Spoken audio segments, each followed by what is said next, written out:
What's up everyone, it's Iceman Oz, aka Jay, and this is my somewhat you would call a review of Star Wars Battlefront. I want to talk about whether the game is really worth buying or not. So to start off with, this is kind of my disclaimer.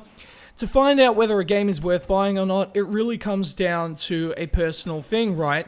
For example, if I go to the movies and a movie is worth, let's say, $20 and I really enjoy that movie, and if I feel like I got the value out of it, well, I got the value out of it. The same thing applies to gaming. If you get a game that you feel you'll get value out of it, it doesn't really matter how much it costs. So, does the ends justify the means? So to answer that question, we have to ask questions. For example, what's good about the game? What's bad about the game? That's what we're going to do in this video. So to point out the obvious, the game looks great. If you've seen any gameplay of this game, you know that it is, on a technical level, very good. On PC, it runs super well despite its high graphic fidelity. You'd be surprised how well it actually runs on lower end computers. Moving on to netcode, I found that it was actually quite good. It was a concern coming into it due to the history with the developer when it comes to netcode, at least initially, but I do know that they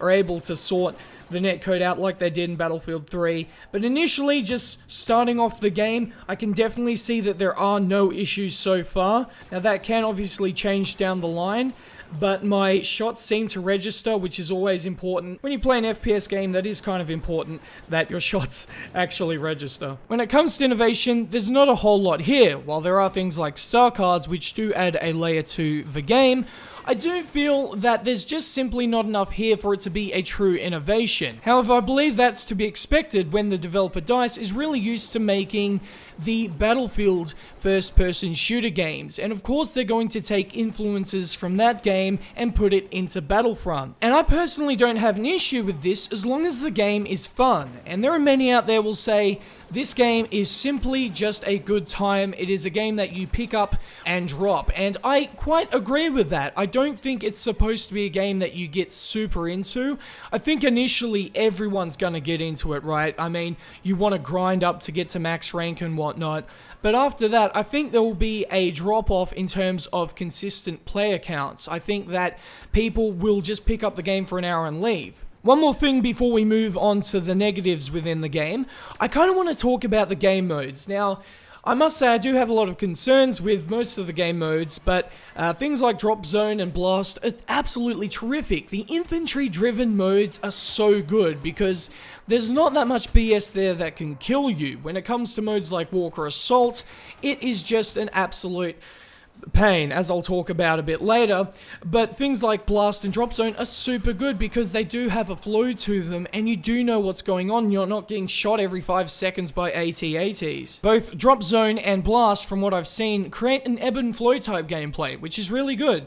The fact that they managed to balance the maps in a way that they're very simple, 3-lane system on the majority of them. They don't overcomplicate things, and they did a terrific job. I didn't expect anything less, because in Battlefield 3 they made the Close Quarters DLC, which was an infantry-based DLC, basically, where it was just totally infantry driven, and it was fantastic. I'd love to see DICE make a game that would be completely infantry driven. I think they'd do a terrific job.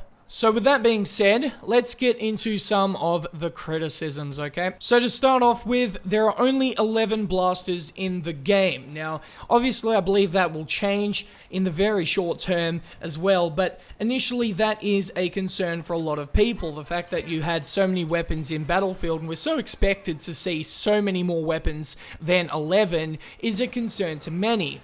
However, to me, I don't see it as too much of an issue, just down to the simple fact that there's enough diversity within the blasters that it doesn't really matter. In Battlefield, you see plenty of weapons that do pretty much the exact same thing.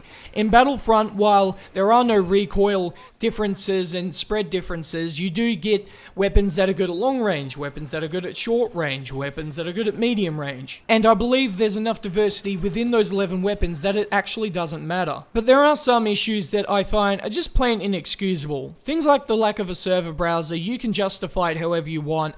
I think that's just a poor game design, the fact that there aren't server browsers available. I think it's quite insulting. The fact that we're used to being able to choose our servers and now we can't is kind of odd, and it's kind of crappy, to be completely honest. To back up my statement, I actually had a hard time trying to find matches.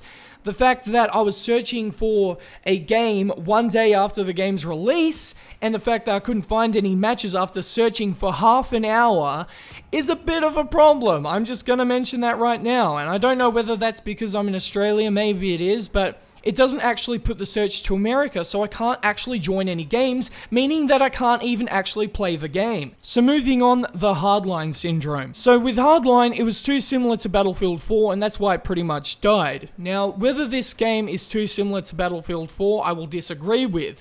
The fact that it's been labeled a Star Wars DLC of Battlefield, I think is wrong to say. It does have enough differences there for it to be its own title. Like I mentioned previously, the addition of star cards, the particular vehicles, the way the maps are designed are different to the way Battlefield's were. Now moving on to my biggest problem with the game, and that is the objective game modes. Now, here's the problem, right?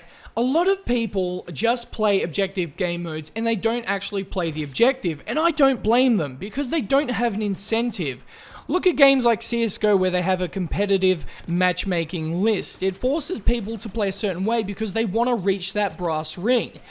In games like Battlefield and Battlefront, there is no brass ring to reach for, so why would people sacrifice themselves getting kills to jump on an objective that actually doesn't matter? Swiftly moving along, we move to the single player. Now, there isn't a single player, of course, but I feel like there is enough depth in the game for it to be covered. You have got things like co-op, and I don't find it to be too much of an issue. So, without wanting to drag this video out too long, I think overall it comes down to, if you are a fan of Star Wars and a fan of FPS games, you'll definitely get this game. If you're happy with Battlefield, maybe just stick with that. There are a number of reasons too, obviously, because a lot of people prefer the gunplay of Battlefield, the fact that there is recoil.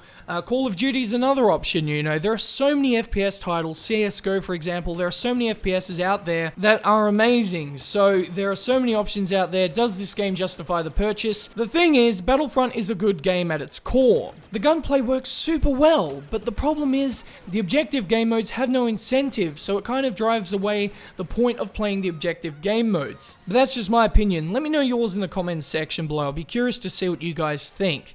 But with that being said, guys, hopefully you enjoyed this video, and if you did, please like, share, subscribe, and peace.